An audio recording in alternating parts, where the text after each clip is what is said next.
Welcome to Copenhagen.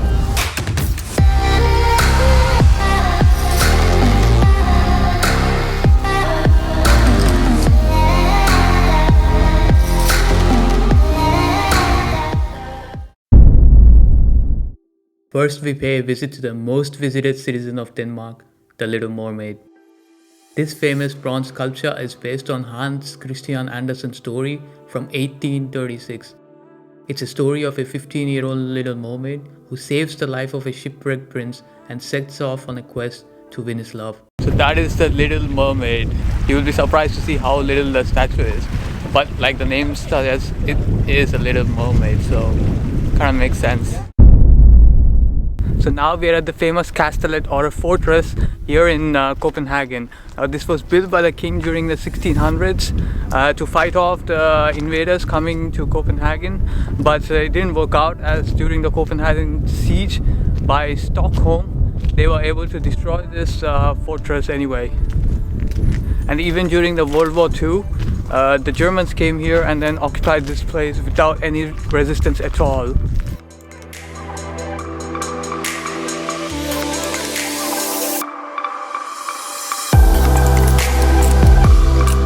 So if you look from the sky or from the top, this looks like a pentagon or a star shape.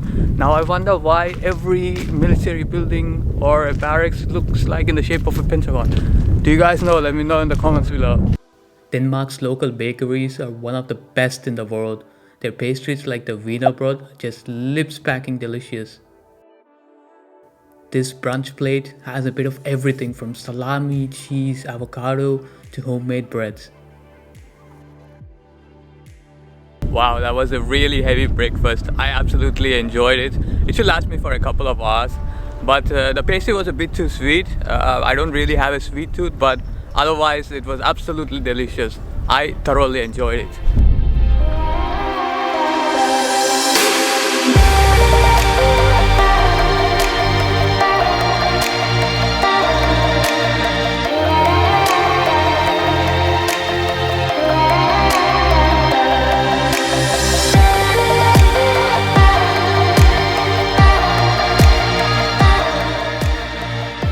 Now we are at Amalienborg, which is the current residence of the royals of Denmark. So the best time to come to Amalienborg or this palace is at noon or at 4 o'clock exactly, when the guards will change. Just like me, everybody else is also waiting here for the guards to change.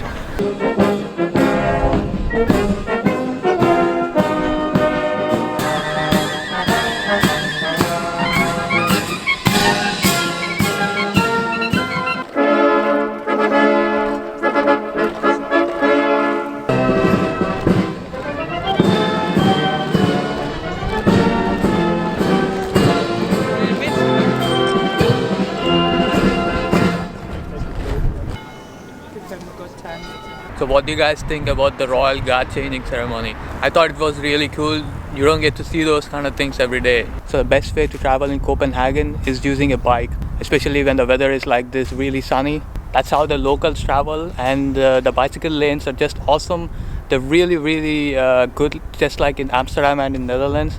They're far more better than the ones in Germany.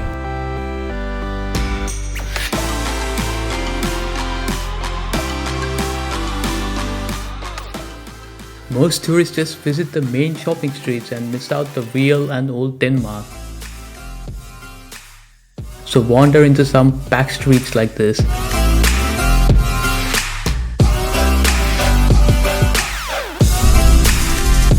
Nyhavn, I'm sure I'm pronouncing that absolutely wrong, is a harbour with 17th and 18th century colourful houses. It's the first thing you see when you search for Copenhagen, and it's the most visited streets with plenty of waterfront restaurants and bars. Smørrebrød is a traditional Danish Norwegian open-faced sandwich that usually consists of a piece of buttered dry bread, topped with some cold-cut meat or fish, cheese or spreads, and garnishes. Mine has chicken and bacon. I was kind of skeptical about the Danish bread, but it's actually good. I like the taste. But the only thing was, it's freaking expensive at that place. That sandwich and that beer costed me 25 euros. Damn! If you're on a budget, then grab a beer from 7-Eleven and some fast food and enjoy the vibe. Most people just do that.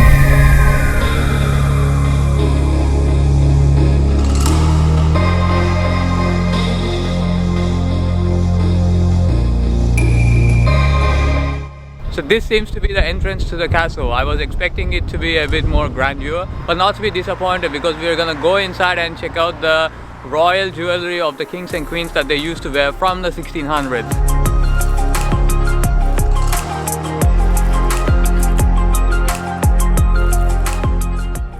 I'm not a fan of museums, but I was really curious to see how the royals lived. There are plenty of artifacts, designer clothes, accessories, furniture, and more of the royals from the 1600s. Make sure to visit the ballroom on the top floor of the castle, displaying the king's chair and some really cool paintings. They really knew how to live life king size. Those guns are an absolute beauty and used for hunting. There is plenty to see, so take your time. That's the anointing sword, gold with enamel, table cut and rose cut stones, originally a wedding present to Frederick III in 1643. The Christian Falls crown is made in 1596, gold with enamel, table cut stones and pearls, weighing a whopping 2,895 grams. There is so much of gold and precious gems on display, but I want to show you the crown of the monarchs, used by the kings and queens from the 1600s, each weighing about 2,080 grams, gold with garnets, sapphires and diamonds. Wow, so that was an amazing display of jewelry from the royal family. And if you come to the Rosenborg Castle, then you must go inside. So the Tivoli Gardens is one of the most famous amusement parks. Unfortunately, it's closed right now because it's early March and it's still pretty cold. So it opens back in April, so if you got time and if you're here after April, then please do check it out. Walt Disney actually came here and took some notes before he built Disneyland. So it's one of the oldest amusement parks in the world. After a long day of traveling, there are plenty of local breweries to enjoy Danish beer. The nightlife in Copenhagen has a nice vibe to it. If you have more time, then there are plenty of museums, churches and castles to explore. So which part of Copenhagen did you really like? Let me know in the comment section below, and if you want to check out my other travel videos, then click here and I'll see you guys in my next video.